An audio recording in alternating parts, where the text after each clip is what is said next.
ഇതൊക്കെ പൈസ എടുത്ത ആരാണെന്ന് തെളിഞ്ഞു കഴിഞ്ഞാ കുട്ടമ്പിള്ളേരെ മോളെ ഞാൻ പടവലം വരെ ഓട്ടിക്കും. അച്ഛാ, ഇവിടുന്ന് പടവലം വരെ 10-40 കിലോമീറ്റർ ഇല്ലേ? അത്രയും സമയം അമ്മ എടുത്ത് ഓടുവോ?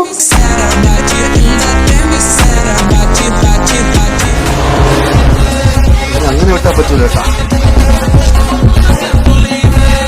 നീ പോണില്ലടാ, എനിക്ക് മതിയായില്ലടാ. പോടാ, ഇറങ്ങിപ്പോടാ. ഞാൻ പറയണം നിൽക്കാണ്. ഇറങ്ങിപ്പോടാ, ഇറങ്ങിപ്പോടാ, ഇറങ്ങിപ്പോടാ. മോള് വിഷമിക്കണ്ട കേട്ടോ. ഈ അനുജൻ പഠിച്ച് വലിയൊരാളാവുമ്പോ മോൾക്കൊരു സ്കൂട്ടറല്ല, വലിയൊരു കാർ തന്നെ മേടിച്ചു തരും. ഉത്സവപ്പുറമേന്ന് ബലൂൺ വെക്കുന്ന ആൾക്കാരുടെ കുറെ കാണുക.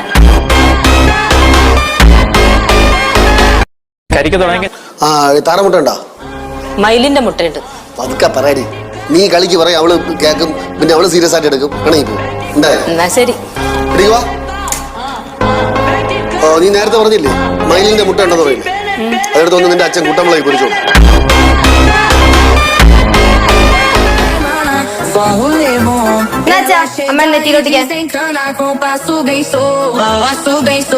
നെറ്റിയില് നനച്ചൊട്ടിക്കാൻ തുണിയാണ് ചോദിച്ചത്. അല്ല നിന്റെ അപ്പൂപ്പൻ പടവലം കുട്ടമ്പളരെ കോണല്ല എടുത്തോട്ട് വരാൻ പറഞ്ഞു.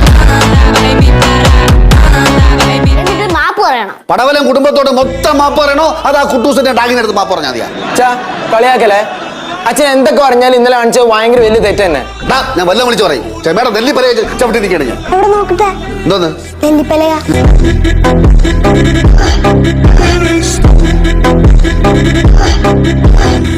അല്ല, അവരെന്തിനാണ് ഇയാളുടെ ഓട്ടോയിൽ അവരുടെ ബുള്ളറ്റ് കൊണ്ടൊന്ന് ഇടിച്ച് ഇടാൻ നോക്കണം? അതിന്റെ ആവശ്യം എന്താ അവർക്ക്? കാര്യം പറഞ്ഞു. അതെ ചേച്ചി, ഞാനൊരു നിഷ്കളങ്കനാണ്. ആണോ? ഞാൻ നിഷ്കളങ്കനെ ആദ്യമായിട്ട് കാണാം. നമസ്കാരം.